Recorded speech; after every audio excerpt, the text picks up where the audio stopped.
আসসালামু আলাইকুম। আশা করি বন্ধুরা তোমরা সবাই ভালোই আছো।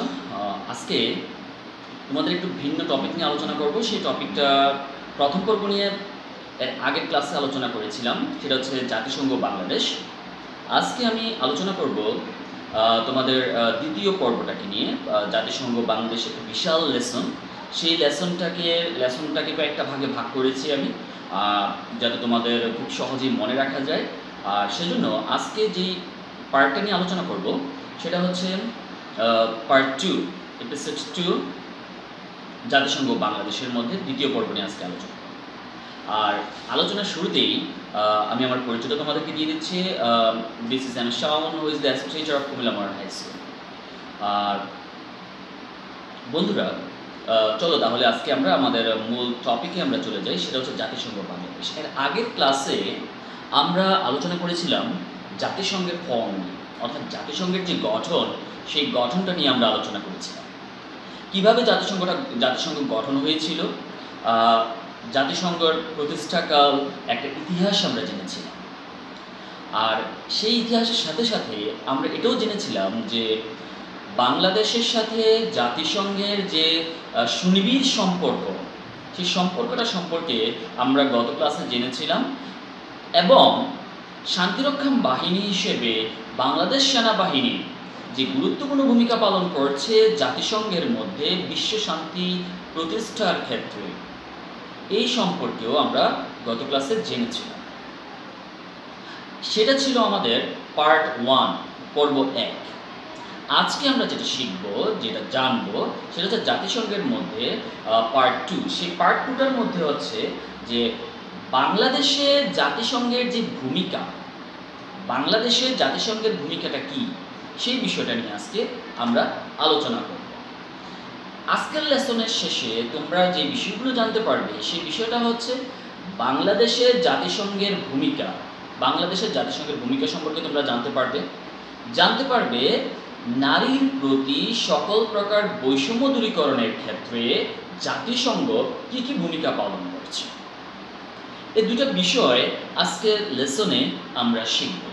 তাহলে আজকের লেসনে আমরা কি শিখতে যাচ্ছি, সেটা হচ্ছে বাংলাদেশে যে জাতিসংঘ, ইউনাইটেড নেশন, সেই ইউনাইটেড নেশনে কী ভূমিকা পালন করছে।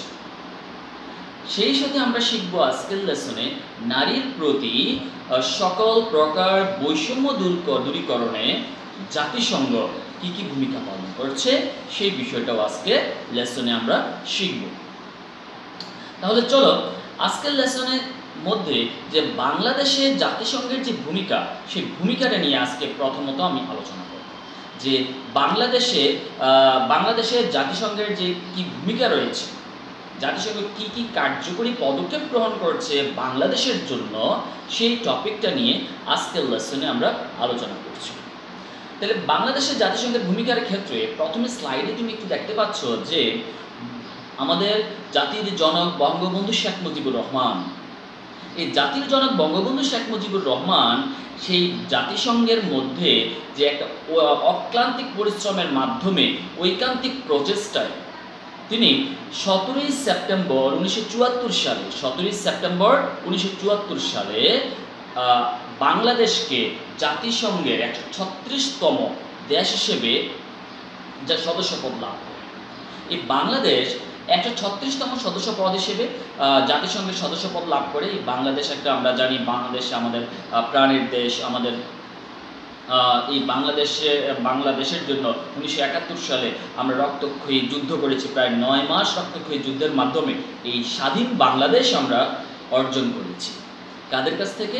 সেই পাকিস্তানি বর্বর হানাদারের বাহিনীর কাছ থেকে, পাকিস্তানি বাহিনীর কাছ থেকে আমরা স্বাধীনতা যুদ্ধের মাধ্যমে এই বাংলাদেশের স্বাধীনতা অর্জন করেছি। কার ডাকে? সেটা হচ্ছে আমাদের বঙ্গবন্ধু শেখ মুজিবুর রহমানের নেতৃত্বে। বঙ্গবন্ধু শেখ মুজিবুর রহমানের স্বাধীনতার ঘোষণার পর থেকেই আমরা আমাদের যারা শহীদ হয়েছেন, শ্রমজীবী, বুদ্ধিজীবী, পেশাজীবী মানুষেরা তাদের জীবনটাকে বিলিয়ে দিয়েছে, স্যাক্রিফাইস করেছে, তাদের জীবনটাকে স্যাক্রিফাইস করে বাংলাটাকে স্বাধীন করে নিয়ে এসেছে। আর এই বাংলার জন্য 1952 সালেও আমরা কি করেছি, আমাদের রক্ত বিলিয়ে দিয়েছি ভাষার জন্য।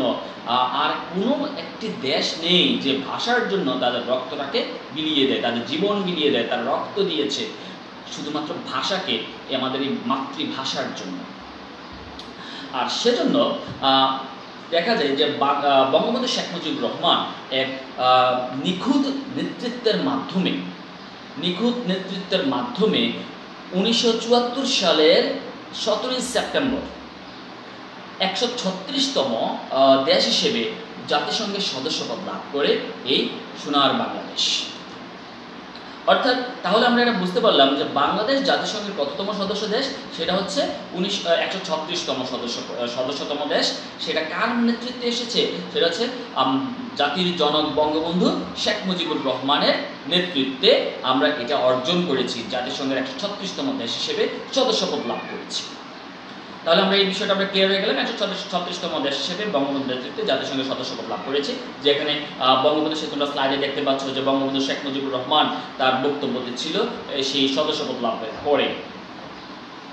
তারপর আসো আমরা যে পরবর্তী স্টেপে আমরা কি জানবো, সে জানবো যে জাতিসংঘ, এই জাতিসংঘ মধ্যে রয়েছে প্রায় এই পর্যন্ত প্রতিষ্ঠাকাল থেকে এই পর্যন্ত 1945 সাল থেকে এই পর্যন্ত যে মহাসচিব হয়েছে প্রায় 9 জন মহাসচিব হয়েছে।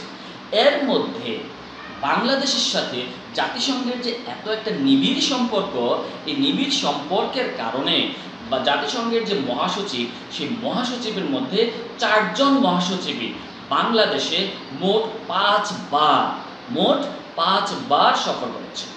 এই 9 জন মহাসচিবের মধ্যে যারা নাম আছে, 9 জন মহাসচিব কারা, এদের মধ্যে আমি একটা স্লাইড দেওয়ার চেষ্টা করেছি। যাদের মহাসচিব বা বর্তমান মহাসচিব হচ্ছে অ্যান্টোনিও গুতেরেস।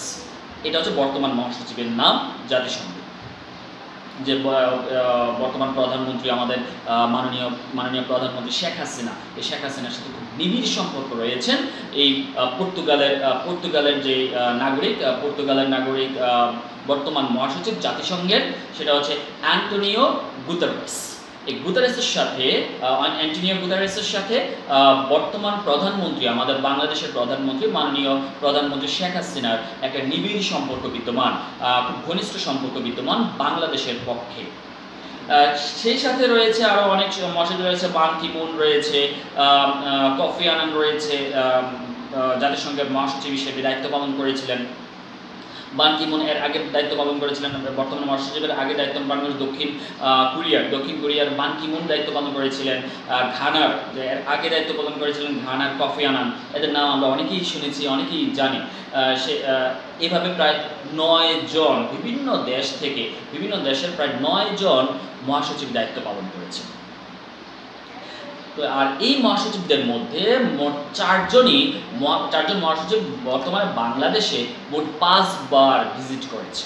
তাহলে আমরা এই বিষয়টা একটু জানতে পারলাম যে এটা কতটুকু গুরুত্ব বহন করে যে 5 বার বাংলাদেশে এই জাতিসংঘের মহাসচিব ভিজিট করেছেন। এটা খুবই গুরুত্বপূর্ণ একটা বিষয়, যে খুবই লক্ষণীয় একটা বিষয় যে বাংলাদেশের সাথে জাতিসংঘের ভূমিকা কিরূপ, জাতিসংঘ কি করণীয়, জাতিসংঘ কি ভূমিকা পালন করছে বাংলাদেশের জন্য, বাংলাদেশকে অন্যতম একটি রাষ্ট্র হিসেবে বিবেচনা করে জাতিসংঘ।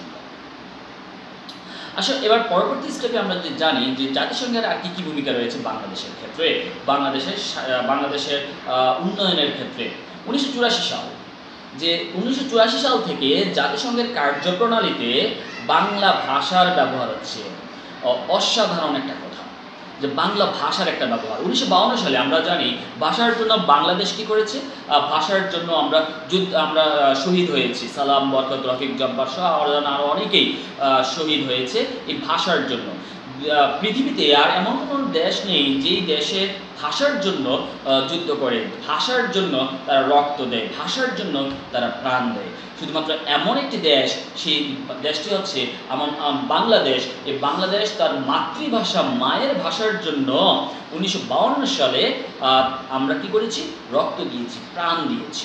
আর এই বাংলা ভাষা এই বাংলা ভাষাকে জাতিসংঘের কার্যকরী ভাষা হিসেবে বা কার্যপ্রণালীতে ব্যবহার করার জন্য, দাপ্তরিক ভাষা হিসেবে ব্যবহার করার জন্য 1984 সাল থেকে এই বাংলা ভাষার ব্যবহার হচ্ছে।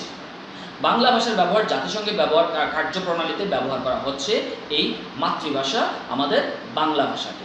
সেই সাথে আমাদের মাননীয় প্রধানমন্ত্রী শেখ হাসিনা নিবিড়ভাবে কাজ করে যাচ্ছেন যে বাংলা ভাষাকে দাপ্তরিক ভাষা হিসেবে প্রতিষ্ঠা লাভ করার জন্য, জাতিসংঘের দাপ্তরিক ভাষা হিসেবে প্রতিষ্ঠা করার জন্য বর্তমান প্রধানমন্ত্রী সুনিপুণভাবে চেষ্টা করে যাচ্ছে যে বাংলাদেশের এই বাংলা ভাষাকে, আমাদের এই মাতৃভাষাটাকে দাপ্তরিক ভাষা হিসেবে জাতিসংঘের দাপ্তরিক ভাষা হিসেবে সফল করার জন্য, দাপ্তরিক ভাষা হিসেবে গ্রহণ করার জন্য, দাপ্তরিক ভাষা হিসেবে ব্যবহার করার জন্য সুনিবিড়ভাবে চেষ্টা চালিয়ে যাচ্ছেন আমাদের বর্তমান প্রধানমন্ত্রী মাননীয় প্রধানমন্ত্রী শেখ হাসিনা।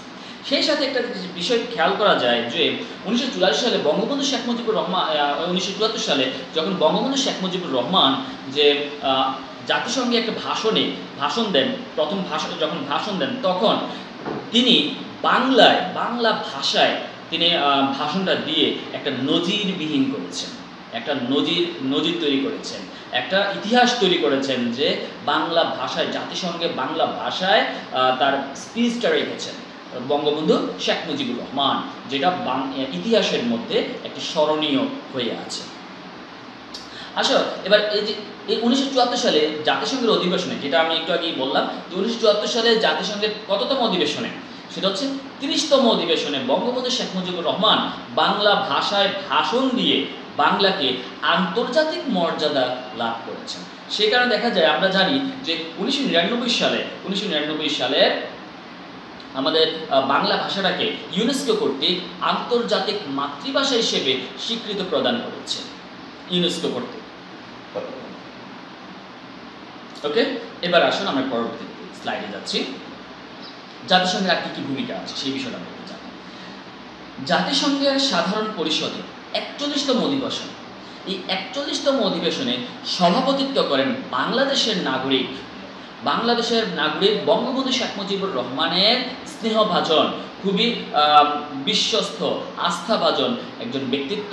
তার নাম হচ্ছে হুমায়ুন রশিদ চৌধুরী। আসলে এই হুমায়ুন রশিদ চৌধুরীটা কে, তার একটা ছবিটা দেখে নিন। তিনি হচ্ছেন আমাদের হুমায়ুন রশিদ চৌধুরী, যিনি জাতিসংঘের সাধারণ পরিষদের 41তম অধিবেশনে সভাপতিত্ব করেন, এবং তার নাম হচ্ছে কি হুমায়ুন রশিদ চৌধুরী, যিনি বঙ্গবন্ধু শেখ মুজিবুর রহমানের, জাতির জনক বঙ্গবন্ধু শেখ মুজিবুর রহমানের খুবই আস্থাশীল, খুবই স্নেহভাজন ব্যক্তিত্ব ছিলেন। সেই হুমায়ুন রশিদ চৌধুরী সম্পর্কে আমরা জেনে নিলাম, যিনি বাংলাদেশের নাগরিক 41তম অধিবেশনে জাতিসংঘের সভাপতিত্ব করেন। এবার আসো আমরা জেনে নেই বাংলাদেশের সাথে জাতিসংঘের কি সম্পর্ক আছে। সেই ক্ষেত্রে একটা খেয়াল করা যায়, বাংলাদেশের শান্তিরক্ষা বাহিনী কিন্তু জাতিসংঘে খুবই গুরুত্বপূর্ণ ভূমিকা পালন করে আসছে বাংলাদেশ সেনাবাহিনী। সেই সেনাবাহিনী যখন সিয়েরা লিওন, আইভরি কোস্ট, আফ্রিকার বিভিন্ন দেশে যখন গৃহযুদ্ধ চলছিল, এই গৃহযুদ্ধের সময় এই বাংলাদেশ সেনাবাহিনী তাদের নিজেদের জীবন বিলিয়ে দিয়েছে, তাদের জীবন উৎসর্গ করে দিয়েছে। কিসের জন্য? বিশ্ব শান্তি রক্ষার জন্য এই বাংলাদেশ সেনাবাহিনী তাদের জীবনটাকে বিলিয়ে দিচ্ছে, তাদের জীবন বিলিয়ে বাজি রেখে বিশ্বকে শান্তি রক্ষায় প্রতিষ্ঠিত করে আসছে।